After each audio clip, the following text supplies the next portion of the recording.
Johannes Tanak yang menyalahkan anak buahnya harus minta maaf karena hilaf gitu kan kurang lebih. Padahal menurut pasal 39 ayat 2 ya Undang-Undang KPK bahwa segala proses penyelidikan, penyidikan dan penuntutan itu adalah atas perintah pimpinan KPK dan atas nama pimpinan KPK. Betul. Kalau anak buahnya hilaf berarti karena perbuatan dia tuh. Coba bertanggung jawab. Ya harus bertanggung jawab dia.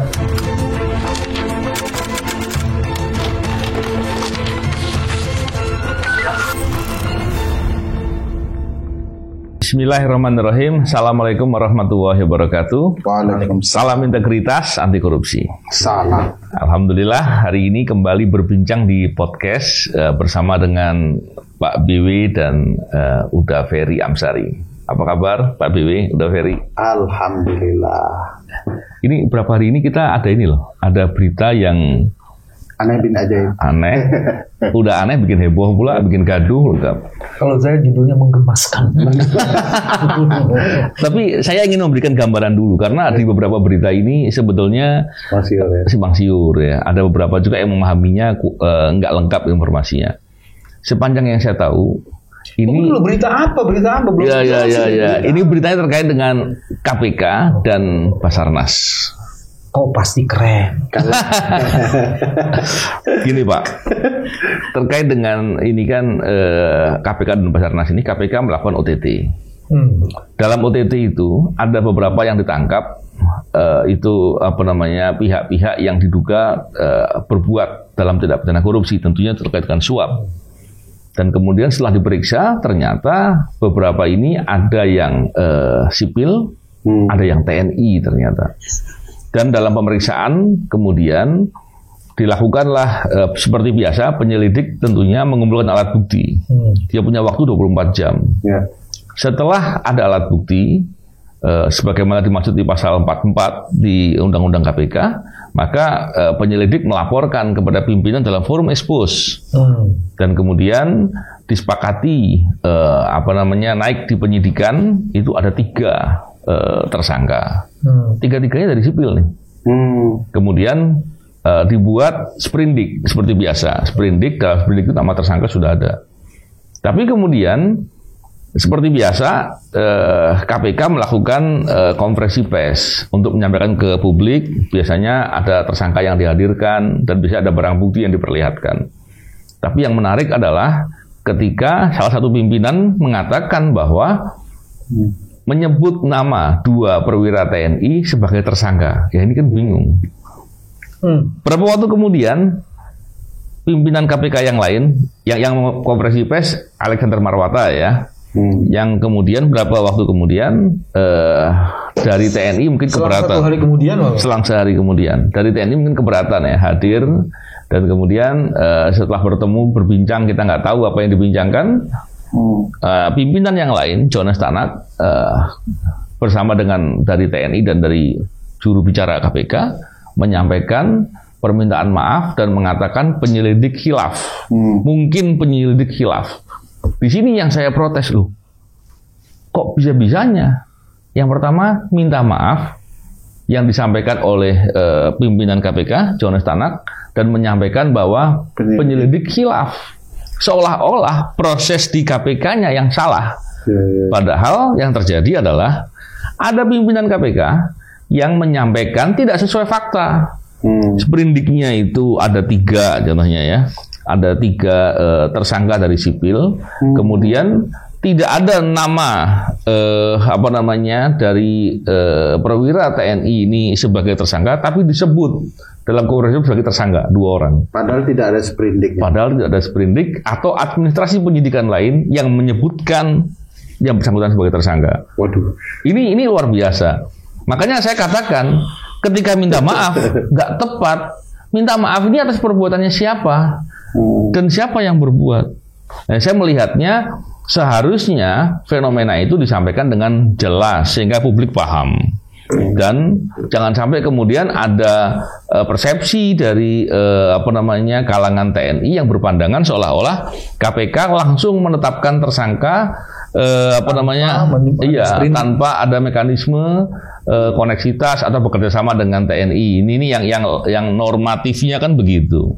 Dan ini yang menarik nih. Saya mulai dengan Pak BW dulu aja. Karena Pak BW itu adalah mantan pimpinan KPK. Dan pimpinan KPK itu juniornya dia gitu kan. Betul nggak? Dia ikut bertanggung jawab. Ikut bertanggung jawab. Betul. Pak BW, memang mekanisme konferensi pers itu seperti apa sih?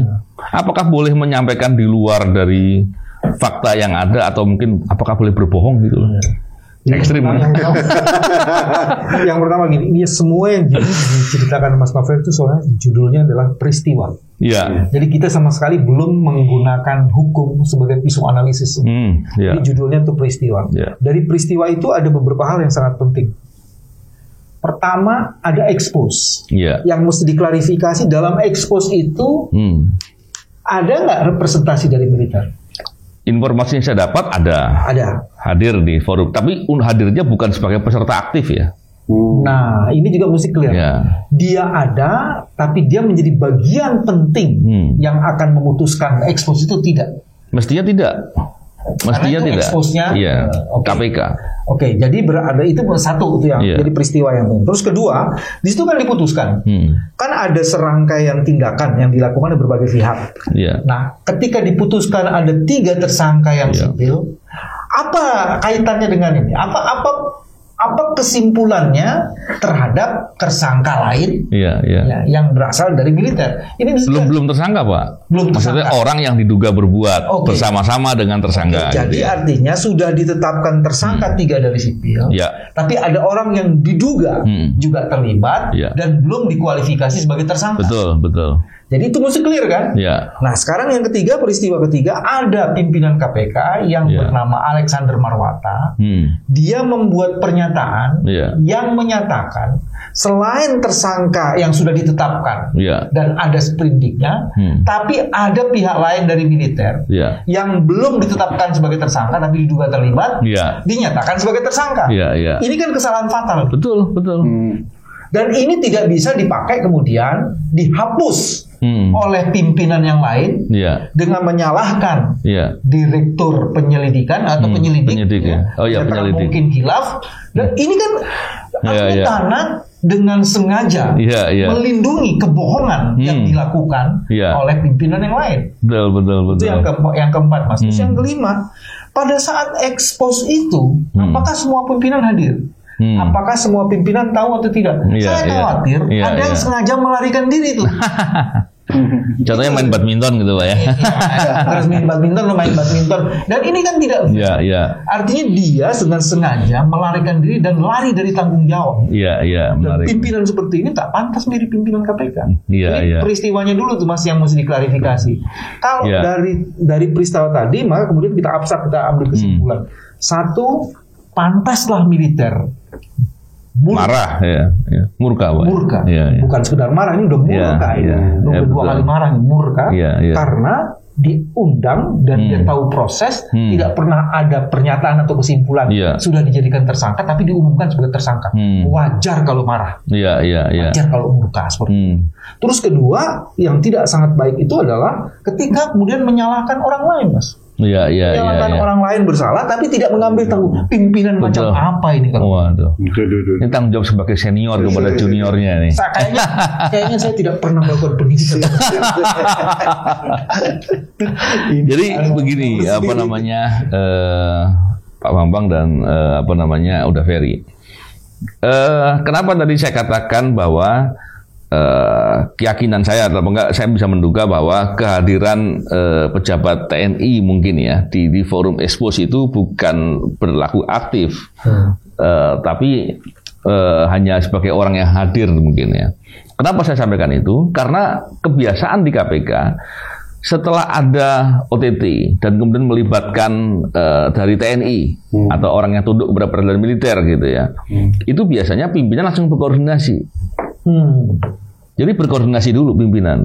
Maka komunikasi itulah mungkin akan disepakati pola mekanisme bagaimana untuk menindaklanjuti pihak yang diduga sebagai pelaku dari TNI. Itu biasanya begitu. Tapi yang terjadi adalah pimpinan KPK yang seharusnya berkoordinasi malah bepergian. Beberapa, bahkan saya dapat informasi 2 atau 3 gitu malah bepergian. Bepergiannya urgensinya seperti apa? Nah, itu dia. Ternyata bepergiannya kita lihat di media untuk meresmikan gedung dan bermain badminton di Manado pula yang jauh. Itu ketuanya yang berangkat itu. Core bisnisnya apa sih? Ketua KPK atau atlet badminton? Ya, merangkap barangkali. Sampai sejauh itu main. Jadi saya melihatnya begitu. Sehingga biasanya kalau koordinasi itu sudah dilakukan dengan baik, maka dalam proses berikutnya sudah ada kesepakatan yang jelas apa yang akan dilakukan dan bagaimana tidak lanjutnya dan seterusnya akan dibahas. Memang biasanya pembahasan lebih lanjut dilakukan setelah expose, karena dalam expose itu alat bukti sudah dibahas dan lain-lain. Cuman yang saya ingin tanyakan sama Uda begini, terkait dengan sikap pimpinan nih. Yang pertama tadi saya berani katakan Alexander Marwata berbohong. Kenapa saya katakan berbohong? Karena yang bersangkutan sendiri besoknya mengakui bahwa 2 orang dari perwira TNI itu belum ada sprindiknya. Artinya apa yang saya ketahui itu benar. Diakui dia di media. Yang pertama berbohong. Terus nggak pernah minta maaf, udah bohong. Nah, dia nggak minta maaf. Tapi yang disuruh minta maaf kan penyelidik. Dan sikap pimpinan KPK yang harusnya punya porsi melakukan pekerjaan dengan berkoordinasi dan membentuk tim bersama kalau memang mau dibuat koneksitas ya. Tapi kemudian malah pergi. Itu dalam pandangan Uda Ferry seperti apa? Karena menurut saya itu pelanggaran etik dan mestinya harus dipertanggungjawabkan atas perbuatan-perbuatan seperti itu. Pandangan Uda Ferry seperti apa soal itu? Menyampaikan orang sebagai tersangka tanpa sprindik. Pertama itu berbohong lah ya. Kondak, gitu ya. Lalu mengakui bahwa tidak ada sprindik tanpa meminta maaf atau melakukan perbaikan, unprofessional conduct, tidak beretika. Di sana sudah menunjukkan ada masalah. Masalah yang kedua, Alexander Marwata itu masalahnya profesional. Kita tidak tahu itu kesengajaan atau tidak. Jadi Dewas harus memastikan itu betul-betul murni pelanggaran etik, bukan penyimpangan kewenangan. Kalau penyimpangan kewenangan lain lagi. Kalau memang dengan motif jahat itu bisa pidana dan segala macam. Yang berikutnya Johannes Tanak yang menyalahkan anak buahnya harus minta maaf karena hilaf gitu kan kurang lebih. Padahal menurut pasal 39 ayat 2 ya Undang-Undang KPK bahwa segala proses penyidikan dan penuntutan itu adalah atas perintah pimpinan KPK dan atas nama pimpinan KPK. Betul. Kalau anak buahnya hilaf berarti karena perbuatan dia tuh. Coba bertanggung jawab. Ya harus bertanggung jawab dia. Jadi terlihat bahkan dari perbuatan Pak Alexander Marwata kan bahwa tanpa sprindik dia kemudian berani sekali menyatakan sudah ada 2 tersangka yang perwira gitu. Yang ketiga kesalahan Pak Firly. Pak Firly ini memang unik nih, Mas Novel dan Pak BW kayaknya lebih paham ya. Kayaknya di hari itu seluruh lapangan badminton rusak. Sehingga sebagai atlet badminton yang baik dia harus pergi main ke Ambon itu jauh sekali. Manado. Iya. Anehnya dari pernyataan Pak Firly ketika pulang, dia menyatakan bahwa ini sudah sesuai prosedur. Iya. Kenapa aneh? Karena dengan pernyataan itu ada 3 pimpinan yang tidak sinkron pernyataannya satu sama yang lain.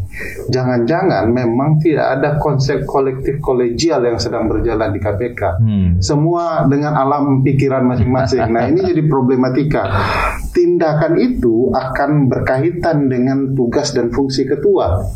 Kalau yang lain gagal diatur untuk bekerja sesuai dengan kondaknya masing-masing, etika dalam penyelenggaraan pimpinan di KPK, dia sendiri juga ada masalah yang menurut saya serius begitu ya. Di mana 2 yang lain tidak diketahui kecuali 1 orang yang sedang bermain Twitter. Itu lain lagi case-nya ya. Nah 3 ini sudah sangat mayoritas. Kalau kemudian mereka hilaf dan salah, menurut saya secara serius mereka memang sudah tidak pantas dan layak lagi jadi pimpinan. Saya hanya ingin mempersoalkan itu apakah sekedar pelanggaran etik atau tidak? Karena di dalam Undang-Undang 1 nomor 1 1946 di pasal 14 dan 15 itu disebutkan barang siapa dengan menyiarkan berita atau pemberitahuan bohong dengan kemudian sengaja menimbulkan keonaran di kalangan masyarakat dihukum. Kalau hari saja sudah dilaporkan. Barang siapa menyiarkan kabar yang tidak pasti atau kabar yang berlebihan atau tidak lengkap, sedangkan ia mengerti setidaknya patut dapat menduga, ini bisa kena nih. Iya, ini cocok. Kenapa? Karena yang bersangkutan ikut expose. Artinya semua hal yang dibahas dia tahu.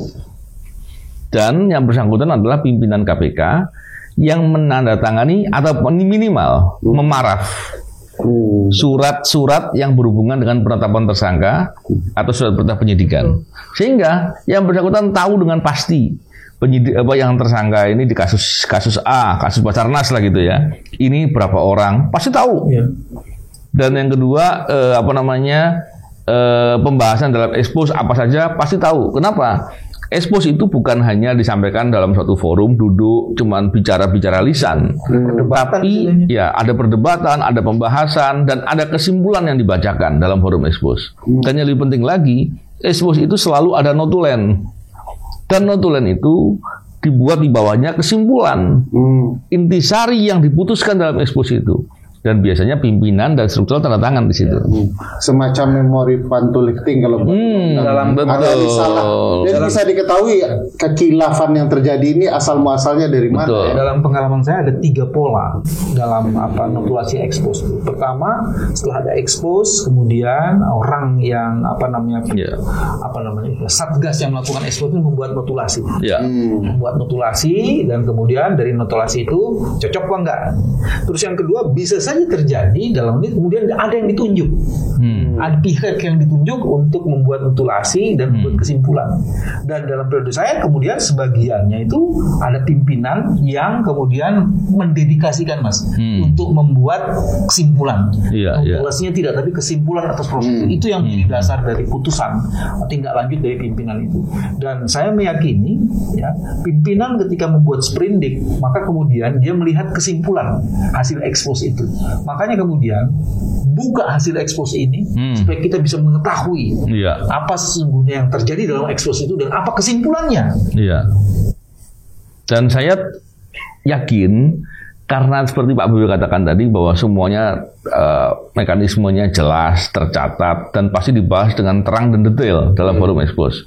Pastilah dari pihak TNI pasti marah. Kenapa marah? Ya karena apa yang dibahas, apa yang dituangkan dalam administrasi penyidikan dan apa yang disampaikan berbeda. Pasti tersinggung dengan situasi itu. Apalagi melibatkan nama baik institusi. Mau tidak mau, sekarang publik melihat ada memang peristiwa korupsinya, tapi karena ada unprofessional conduct, ini kan menyinggung institusi juga kalau tidak disesuaikan dengan proses yang baik. Ada lagi yang harus marah. Yang harus marah adalah satu orang yang terlibat di dalam forum expose itu, karena kemudian ada kesimpulan yang keluar dari itu. Dia khilaf. Terus kedua, yang kurang ajar disalahkan pula gitu. Itu yang menarik. Tapi lepas dari itu, Mas, bahwa ada tindak pidana korupsi itu sudah selesai. Ada tindak pidana. Saya yakin KPK profesional dalam tugas-tugas itu. Tidak perlu diperdebatkan soal itu, tapi cara hukum yang baik itu juga diikuti dengan cara-cara yang baik karena itu ada hukum acara. Kamu kayak tagline-nya jubir KPK ya? Ingin menegakkan hukum dengan cara-cara jubir KPK yang mana, Mas? Terkait dengan hal ini, Pak, memang tentunya kita mendukung setiap upaya memberantas korupsi yang dilakukan dengan benar. Dan saya tidak melihat ada perbuatan khilaf atau salah yang dilakukan oleh penyelidik atau penyidik KPK dalam kasus ini. Setuju. Kecuali kalau Pak Jonas Tanak bisa jelaskan yang mana, kita bisa lihat ya. Tapi saya yakin tidak ada. Yang menariknya adalah ketika nggak salah, kemudian disalah-salahkan seperti itu, kemudian kita bisa lihat salah satunya kita baca di berita tuh, respon dari Direktur Penyidikan. Sekaligus melangkap pejabat deputi kan? Yang bersangkutan juga sebagai PLT, Deputi Penindakan. Saya bisa bayangkan kalau udah very lah jadi deputi penindakan, ngatur semuanya sendiri, pimpinannya malah bepergian entah kemana, mungkin terbang-terbang gitu ya. Saya nggak tahu dengan masalah besar. Dan yang porsinya harus dikerjakan pimpinan dia nggak kerjakan, atau ketika pergi nggak mungkin dalam waktu yang sama bekerja kan porsi kerjaannya dia. Dan setelah itu disalahkan. Apa nggak marah? Ya, itu belum lagi kalau OTT biasanya nggak pakai tidur dulu tuh. Betul. Masih capek-capek perasaan segala macam. Capek udah sampai fisik salah. Dan kemudian kita bisa melihat di berita ternyata Brigjen Asep Guntur sampai kemudian sempat menyatakan mengundurkan diri. Dan saya prihatin, Pak Bibi. Saya prihatin kalau kemudian orang-orang yang bekerja benar terus justru sampai mulai saya mundur aja pada nemuin pimpinan yang bermasalah ini. Saya tidak prihatin, Mas. Saya sangat prihatin. Luar biasa, Pak. Saya khawatir kemudian kalau orang-orang begini justru semakin banyak yang mundur, pimpinan KPK-nya yang nggak peduli, boro-boro mau mundur dari perpanjang yang ada. Terus apa yang akan terjadi dan sebaiknya apa yang harus dilakukan ini? Udah Ferry. Kenapa? Saya khawatir kemudian pola-pola yang sudah nyata-nyata begini pun dia nggak mau peduli, terus dia masih mau berbuat terus. Apa yang mau dilakukan lagi? Kalau memang ada problematika ya, semacam buah si malakama bagi Pak Asep. Dia kalau bekerja benar tentu ada semangat pemberantasan korupsinya. Begitu pekerjaannya benar, ini kayak petani nyangkul di sawah nih, begitu benar langsung yang punya lahan mengatakan ini berkat kerja saya maka padi-padi ini subur gitu ya. Tapi begitu padi diserang hama, dia langsung bilang nih petaninya yang bodoh lah, khilaf lah dan segala macam. Nah ini kan bagi orang yang bekerja seperti itu kan dilematis. Dia ingin berperan untuk bangsa dan negara, mau memberantas korupsi, tapi kerjasama dengan pimpinan yang begini. Kalau kesal ya wajar saja ada keinginan untuk mundur dan segala macam. Diperpanjang MK 1 tahun pimpinan ini. Oh iya, tapi itu salah itu. Nggak ada satupun diputuskan diperpanjang. Maka wajib sebenarnya ini menimbulkan kesadaran peristiwa ini bagi presiden. Dia salah memperpanjang orang, memilih orang. Tak pantas harus seleksi. Tak pantas. Etika bermasalah, ada Twitternya. Akhlak bermasalah. Dalam menyikapi seorang pemimpin itu, kalau anak buahnya pun salah, dia akan tepuk dadanya, saya yang salah. Ambil tanggung jawab. Karena memang tanggung jawab dia sebagai pimpinan. Dan kompetensi pun apalagi di pasal 39 itu kan. Kompetensi pun bermasalah. Nah ini yang ada anak buah saya yang salah. Padahal dia yang salah gitu kan. Sementara yang lain sedang tepuk-tepuk badminton kan di tempat yang lain. Iya. Pak BW, selama ini kalau kita bicara terkait dengan pimpinan KPK, kita lihat bahwa ada masalah kebohongan, ada masalah integritas, bahkan ada beberapa yang terkait dengan perbuatan yang yang diyakini atau diduga kuat adalah perbuatan tidak pidana korupsi. Kali ini masalahnya profesionalisme, yang seharusnya porsi kerjanya itu dia kerjakan, dia hindari sehingga terjadi kegaduhan atau permasalahan sekarang ini. Saya kok bingung ya, kok semua sektornya bermasalah ya? Pak BW sekarang saya minta jujur nih. Pak BW coba jangan mengkritik terus kepimpinan KPK. Coba lihat dari sisi positifnya. Apa gitu. Sisi positifnya kita mengetahui memang ada masalah besar. Iya, sekarang Pak BW tolong dilihat dengan jujur, dengan benar-benar. Sisi positif pimpinan KPK sekarang apa, Pak BW? Satu, tidak semua pimpinan KPK itu bermasalah. Tapi yang tak bermasalah tak berani mengucapkan bahwa ada masalah. Kan bukan positif dong. Dia kan harus positif. Oh iya. Dia harus berani mengucapkan itu. Iya. Itu bagian. Terus yang kedua, KPK beruntung di tengah pimpinan yang tak pantas menjadi pimpinan, masih ada anak buah yang tetap loyal. Walaupun pimpinannya itu tak pantas memimpin dia. Loyalitas dan tegak lurus ini luar biasa di sebagian mereka. Dan itu kan menjadi luar biasa. Itu anak buahnya, maksud Mas Novel yang pimpinannya. Betul. Anda mengalami kesulitan yang positif. Saya sengaja minta tolong Pak BW kenapa? Saya belum menemukan. Ya ada positifnya. Apa? Mereka beruntung sekali mempunyai di balik posisinya. Jadi menarik sekali. Memang saya ada positifnya. Nah, itu boleh. Di saat ketegangan yang luar biasa itu, satu hal yang penting dilakukan, jangan lupa olahraga. dan mengikuti, memfollow hal-hal yang bisa menyegarkan, tapi membuat masalah besar dalam segi akhlak gitu. Ya, memalukan betul itu, Pak. Luar biasa itu. Memalukan dan memilukan. Sekarang gini, kita kan prihatin. Kita mau marah sampai habis marahnya. Melapor ke Dewas sudah sering. Melaporkan pidana, banyak pihak yang sudah melaporkan pidana dan belum jalan juga terkait dengan pimpinan KPK. Terus pimpinan KPK-nya tanda kutip seperti muka tebal lah gitu ya. Untuk terus mau jalan nih. Walaupun masalah integritas, profesionalisme semuanya. Orang ngatain, ayo mundur daripada pemberantasan korupsinya jadi terganggu, KPK-nya jadi tambah rusak gara-gara ini. Tetap nggak mau. Ya.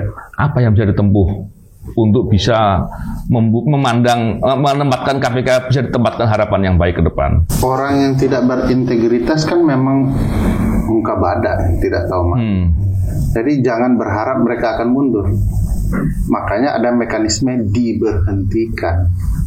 Kalau dia melanggar etik, melanggar pidana dan segala macam. Nah, sejauh ini karena KPK versi Pak Jokowi berada di bawah ranah eksekutif, mestinya dong Pak Jokowi mikir ini sudah nggak benar. KPK yang diulang lagi, Pak Jokowi suruh ngapain? Mikir. Itu yang berat ya.